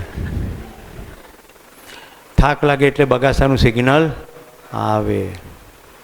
અસ્તિત્વમાં બધું વ્યવસ્થામાં છે, નિયમબદ્ધ છે. માણસ જો બીજાની જિંદગીમાં દેવાની પ્રક્રિયા કરે તો એને સુખ આવે, લેવાની પ્રક્રિયામાં જાય તો એને સુખ આવે નહીં. માતા પિતા ઘસાઈ જાય બાળકો માટે, કારણ કે એમને દેવામાં જ સુખ આવે. રાઈટ? મને બિલકુલ યાદ છે, મારા પિતાજી 2 શિફ્ટમાં કામ કરતા પણ મને અભાવ લાગવા દીધો નથી. તો માતા પિતા હંમેશા બાળકને આપવાનું મન કરે અને એના બાળકો ખાય એમાં દરેક માં ખુશ થાય. પોતાની થાળીમાંથી આપી દે. કેટલાને અનુભવ છે? માતા પિતા આપીને ખુશ થાય છે. છોકરાઓ કપાતર થાય ને તો માતા પિતાનું ઝૂંટવવાની કોશિશ કરે, એ પછી કદી સુખી થાય નહીં. આપવાની વૃત્તિ માણસની અંદર પ્રકૃતિ દત્ત છે, પણ સમાજમાં જોઈ જોઈને માન્યતાવશ. હવે 2 કૂતરા રોટલી માટે બાજે છે, એ જોઈને માણસ બી રોટલી માટે બાજે, કારણ કે એની પાસે કલ્પનાશીલતા છે. હવે આખી અસ્તિત્વ જુએ તો એને ખબર પડે કે આ 2 કૂતરા ભલે બાજતા હોય પણ આખી અસ્તિત્વમાં બાજવાનું ક્યાંય છે નહીં. તો હવે આપણે અવસ્થાઓની અંદર નિશ્ચિત આચરણ જોઈએ. તો હું તમને લઈ ચાલું છું મજા કરવા માટે. ભાઈ કોઈ ભૂસી કાઢી શકે? આપણે અસ્તિત્વની હવે જર્ની શરૂ કરીએ છીએ કે વ્યવસ્થાનું સ્વરૂપ કેવું છે અને આપણે વ્યવસ્થિત થઈએ તો જિંદગી જીવવાની મજા કેવી રીતે આવે. એક બોર્ડ પહેલાં કરી દો, પછી બીજું કરી દો. પહેલું તો કરી દો, ત્યાં સુધીમાં હું કામ શરૂ કરું. અસ્તિત્વમાં કેટલી અવસ્થા છે બેન? હમણાં મેં કીધું 4 અવસ્થા છે: પદાર્થ, પ્રાણ, જીવ અને જ્ઞાન. ક્લિયર છે બધાને? હવે મારો પ્રસ્તાવ એ છે દરેકે દરેક અવસ્થા પોતાનામાં વ્યવસ્થિત છે. પદાર્થે વ્યવસ્થિત છે, પ્રાણ પણ વ્યવસ્થિત છે, જીવ અવસ્થા પણ વ્યવસ્થિત છે. માણસમાં વ્યવસ્થિત થવાની ભૂખ છે. ઉત્ક્રાંતિમાં પદાર્થ પ્રાણ જીવને માણસ આવી ગયો, પણ હજી માણસ એની પૂર્ણતાએ પહોંચ્યો નથી. તો આપણે ઉત્ક્રાંતિનો પહેલાં ક્રમ જોઈએ છે. પદાર્થ અવસ્થાની અંદર જે વ્યવસ્થા સજેલી છે એ વ્યવસ્થાના ચરમ ઉપર એક ઉત્સવની અભિવ્યક્તિમાં એવી ઘટના ઘટી કે પદાર્થમાં જ ઓક્સિજનનું આવાગમન શરૂ થઈ ગયું. પહેલાં કેવું હતું, એક ઓક્સિજન બીજા ઓક્સિજનની સાથે જોડાઈ જાય તો શું થાય? O2 થાય કે નહીં? એક હાઇડ્રોજન બીજા હાઇડ્રોજન સાથે જોડાઈ જાય, H2. માણસ જોડે કે જાતે જ થઈ જાય, બધું જાતે થઈ જાય, રાઈટ. આમ H2 ચાલ્યો જતો હોય, આમ O2 ચાલ્યો જતો હોય, બે ભેગા થાય અને કે આઈ લવ યુ, એટલે એક ઓક્સિજન કે કંઈ વાંધો નહીં, તું પ્રેમ કર, હું બીજે જઉં છું. હવે શું બની જાય? H2O. આ થઈ ગયું પાણી. જો મજા બતાડું છું, હાઇડ્રોજન સળગી ઉઠે એવો ગેસ છે, ઓક્સિજન સળગાવનારો ગેસ છે. એ બે ભેગા થાય તો આખા સંસારની પ્યાસ અને આગ બુજાવે એવું પાણી બને છે કે નહીં? મોજે દરિયા. આ વિચાર કરો, વરસાદ પડે આપણને મજા આવે, પણ દિમાગ ચલાવીએ જ ખબર પડે. સુરત બરાબરનો તપે દરિયા ઉપર, ત્યાંથી વરાળ થાય, આ વરાળ ઉપર જાય, ખૂબ ઉપર જાય, વાદળાઓ એને બને કારણ કે ઠંડક છે, પવન એને ઘસડીને જાય, ક્યાં અરબી સમુદ્રનું પાણી અહીંયા વરસે. જો ખૂબી તો જુઓ, ક્યાંથી ક્યાં પાણી આવે. આવી રીતે કુદરતમાં અદ્ભુત વ્યવસ્થા સજેલી છે. તો હવે પદાર્થ અવસ્થાની સજાવટ, આ બી ભૂસી જ કાઢવાનું. પદાર્થ અવસ્થાની સજાવટ બતાડું છું. કેવો છે પદાર્થ અવસ્થાનું એકમ? કોઈ અંશ છે અને ફરતે આવા પરિવેશો એટલે કે ઓર્બિટ છે. આ તો ખબર છે ને બધાને? હા કે ના? અને અહીંયા પણ જુદા જુદા અંશો છે. આવું છે કે નથી? વિજ્ઞાનમાં ભણ્યા છો કે નહીં? મધ્યમાં શું કહીએ છે? એક કે એકથી વધુ અંશો છે. નામ ખબર છે? મધ્યમાં શું હોય છે? પ્રોટોન અને ન્યુટ્રોન, અને ફરતે કક્ષામાં ઇલેક્ટ્રોન. જેટલી વચ્ચે સંખ્યા અને જેટલી ફરતે સંખ્યા એની પ્રમાણે પદાર્થનું આચરણ. જેવી સંખ્યા બદલી નાખો, આચરણ બદલાઈ જાય. બધા આવર્ત કોષ્ટક ભણ્યા છો ને? હા કે ના? પિરિયોડિક ટેબલ, જેની અંદર સંખ્યા, આટલા ઇલેક્ટ્રોનની સંખ્યા. હજુ મજાની વસ્તુ, સોડિયમ પ્લસ ક્લોરાઇડ માઇનસ. તો સોડિયમ પાસે ઇલેક્ટ્રોનની સંખ્યા વધારે છે, ક્લોરિન પાસે ઓછા છે, તો બંને એકબીજાની સાથે ભાઈબંધી કરે, સોડિયમ ક્લોરાઇડ, મીઠું બની ગયું. એવી જ રીતે H2SO4, HCl, NaOH સરવાળે એસિડ અને બેઝ. તો અસ્તિત્વમાં કેવા પરમાણુ છે? ભૂખ્યા અને અજીર્ણ. ભૂખ્યા પરમાણુ એટલે જેની પાસે ઇલેક્ટ્રોન ઓછા છે, અજીર્ણ એટલે એવા કે જેની પાસે વધારે છે. અને અસ્તિત્વની ડિઝાઇન એવી છે કે ભૂખ્યા અને અજીર્ણ એ બે ભેગા થઈ જાય અને નવા નવા સંયોજનો બને. આ સમજાય છે? આદરણીય નાગરાજીએ એવું કીધું કે ક્યાંય પ્રોટોન, ન્યુટ્રોન, ઇલેક્ટ્રોન નથી, અંશો છે. ક્યાંય વિદ્યુત ભાર નથી. અસ્તિત્વની ડિઝાઇન જ એવી છે કે સ્વયંસ્ફૂર્ત ઓટોમેટિક કેટલાક અંશો મધ્યમાં છે અને કેટલાક અંશો ઓર્બિટમાં છે. એમણે પિરિયોડિક ટેબલ, એ તો નિશાળે જ નહોતા ગયા, પિરિયોડિક ટેબલ એમની સામે મૂકવામાં આવ્યું અને એમણે ખાલી પૂછ્યું કઈ ધાતુની વાત કરો, કે ચાંદી. તો ચાંદીની અંદર વચ્ચે આવું છે, પરિવેશમાં આટલા અંશો છે. કોપર, તો એની અંદર આવું છે. એવું બધું. પેલા IITના ડીન સ્તબ્ધ થઈ ગયા કે શું વાત કરે છે. એ કે ખાલી ખાના છે ને એમાંય આવું છે. તમારા ભલે ખાલી ખાના હોય પણ અસ્તિત્વ એની વ્યવસ્થા છે. હવે તમને એમ થાય કે કેવી રીતે કામ કરે છે? તો જેટલા અંશો છે ને એ પોતાની ધરી ઉપર આમ ગોળ ગોળ ફરે છે, દરેક અંશ, અને પરિવેશમાંય ગોળ ગોળ ફરે છે. એટલે કેવું થાય છે કે આ અંશ પોતાની ધરી ઉપર તો ગોળ ગોળ ફરે જ છે, પાછો આમાંય ફરે છે.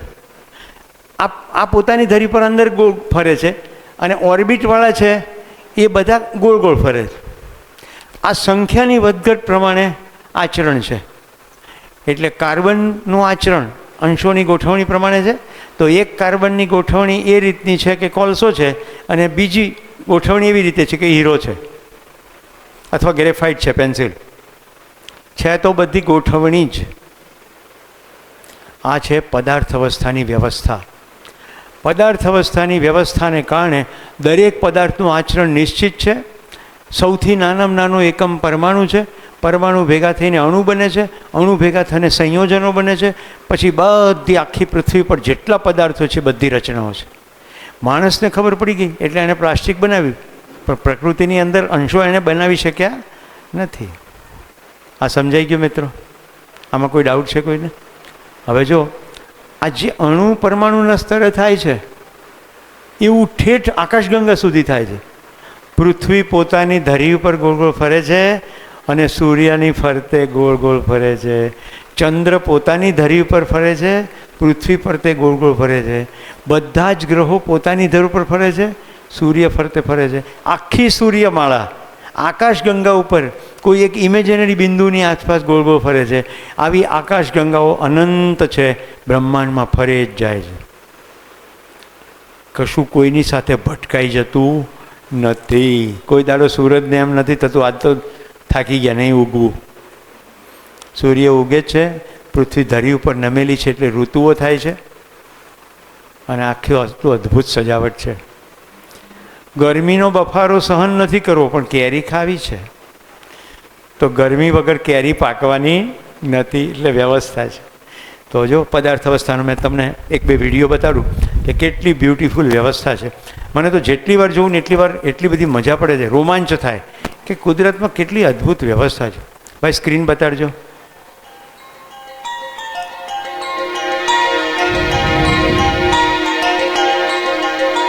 સૂર્યની ફરતે પૃથ્વી અને ચંદ્ર, એ બંનેની ડિફરન્શિયલ મોમેન્ટથી આ પેટર્ન બને છે.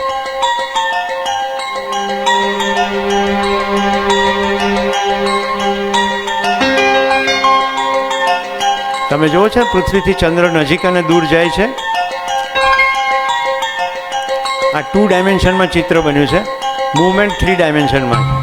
બોલો, આટલી અદ્ભુત રીતે ફરે છે. વ્યવસ્થા છે કે અવ્યવસ્થા છે? વ્યવસ્થા છે, રાઈટ. કોઈ પણ અણુ પરમાણુની ડિઝાઇન લેશો તો બધે તમને વ્યવસ્થા જ દેખાશે.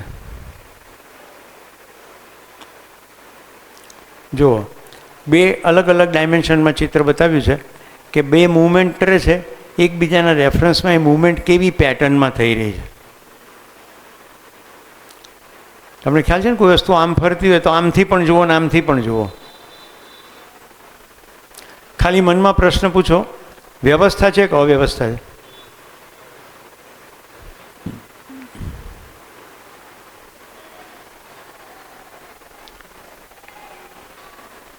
એક શનિ છે, એક પૃથ્વી છે, બંનેની પરસ્પરિકતામાં ડિફરન્શિયલ મોમેન્ટ બતાવી છે. હવે મને કહો કે આ બંને પરસ્પરતામાં વ્યવસ્થિત છે કે અવ્યવસ્થિત છે? આટલી પેટર્ન જે બને છે, ખ્યાલ આવે છે? વ્યવસ્થા છે. અસ્તિત્વમાં કશું પણ અવ્યવસ્થિત નથી. તો મિત્રો તમને પદાર્થ અવસ્થાની વ્યવસ્થા બતાડી. હવે હું તમને થોડી પ્રાણ અવસ્થાની વ્યવસ્થા બતાડું. પ્રાણ એટલે વનસ્પતિ.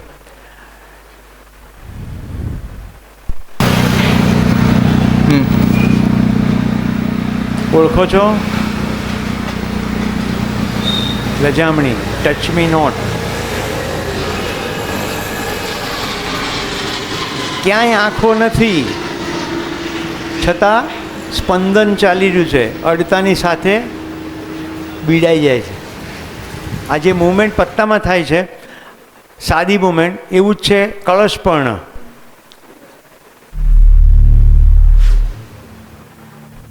જોયું? These carnivorous plants make light work of any insects that stray into નાના નાના their શુગરના clutches. બિંદુઓ વનસ્પતિમાંથી The Cape સિક્રેટ થાય છે, આકર્ષાઈને કીડા મકોડા આવે છે, lures ants and ચોંટી flies જાય છે. in with drops of sweet-smelling fluid on the highly adhesive tentacles that line its leaves.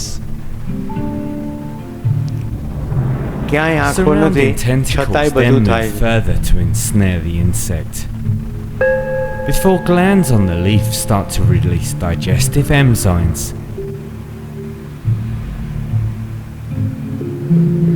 A Venus flytrap leaf is divided into two halves, fringed with stiff spikes.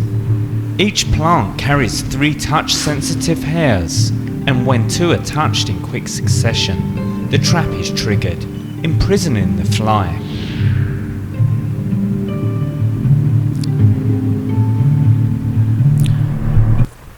વ્યવસ્થા છે કે અવ્યવસ્થા છે? એક જીવ બીજા જીવ ઉપર એવી રીતે સજેલો છે કે આપણને આશ્ચર્ય થાય, ક્યાંય આંખો નથી છતાં કેવી રીતે થાય? તો અસ્તિત્વમાં જે વ્યવસ્થા છે એના માટે 2 સાદા શબ્દો છે, પહેચાન અને નિર્વાહ.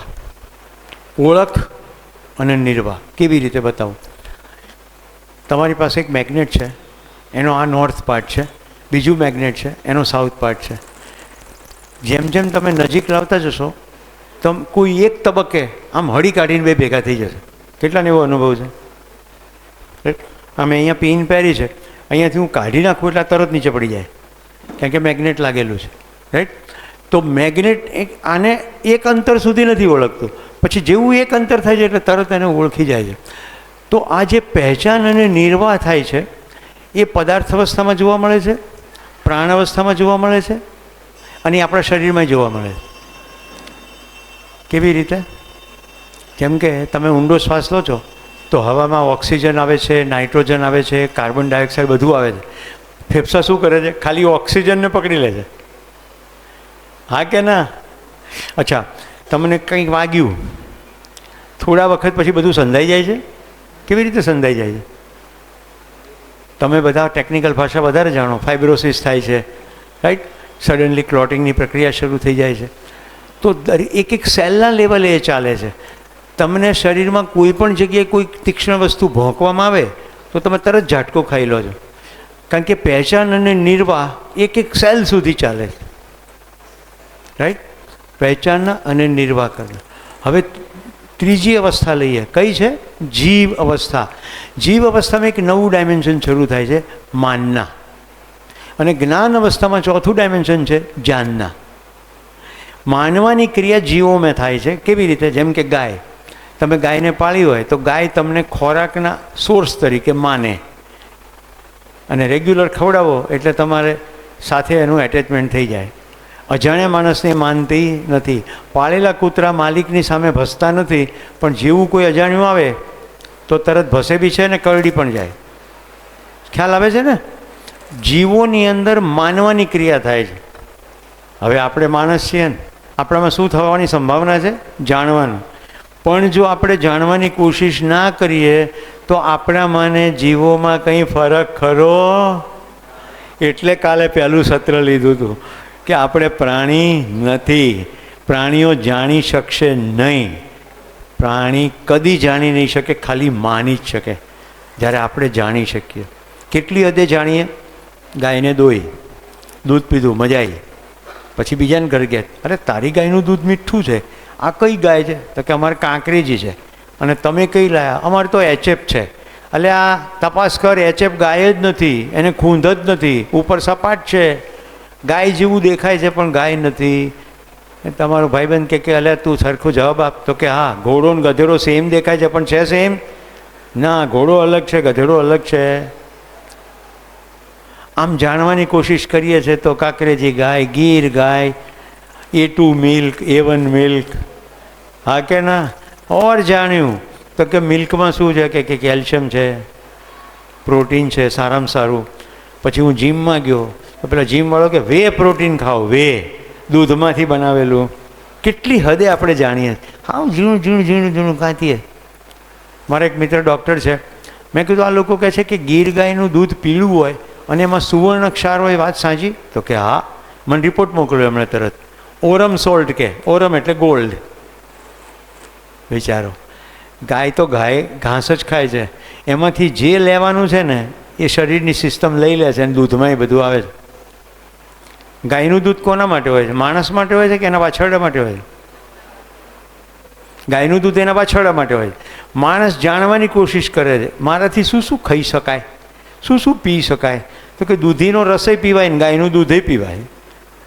પછી ઓર જાણવાની કોશિશ કરે, ઘેટાનું દૂધ પીવે, ઊંટનું દૂધ પીવે, ભેંસનું દૂધ પીવે. સારું છે સિંહણ દોવા દેતી નથી, એટલે નવી નવી વાર્તાઓ બનાવી કે આ તો સિંહણનું દૂધ સોનાના પાત્રમાં રહે. એક તો સોનાનું પાત્ર ક્યાંથી હોય, અહીંયા સ્ટેનલેસ સ્ટીલના પાત્રના ઠેકાણા નથી, અને સિંહણ એમ કે લે આ દોઈ જા. એટલે પછી એવી બધી વાર્તાઓ આવે. તો રિસર્ચમાંથી પાછા આવો, હું તમને બતાવીશ કે આપણે જાણવાની ક્રિયા થકી શું શું કરી શકીએ છીએ. આખા અસ્તિત્વની મોજ લઈ શકીએ છીએ અને મોટા ભાગનો ફરક પાડી શકીએ છીએ. આપણે નક્કી કરીએ 12:30 થયા છે. આજે મારે તમને અસ્તિત્વની ખૂબસૂરતીની વ્યવસ્થા બતાડવી છે. જીવ અવસ્થાની મેં બતાવી નથી, પણ ફિલ્મ એટલી મજાની છે. ફિલ્મનું નામ છે એનિમલ્સ આર બ્યુટિફુલ પીપલ. આખા જીવોની અંદર કેવી અદ્ભુત વ્યવસ્થા છે. તો શક્ય એટલા ઝડપથી જમીન પાછા આવી જાઓ તો ફિલ્મ જોવાની મજા આવશે. મને 100%ની ખાતરી છે બધા ફિલ્મ મારી પાસે માગશે એવી સ્થિતિ છે.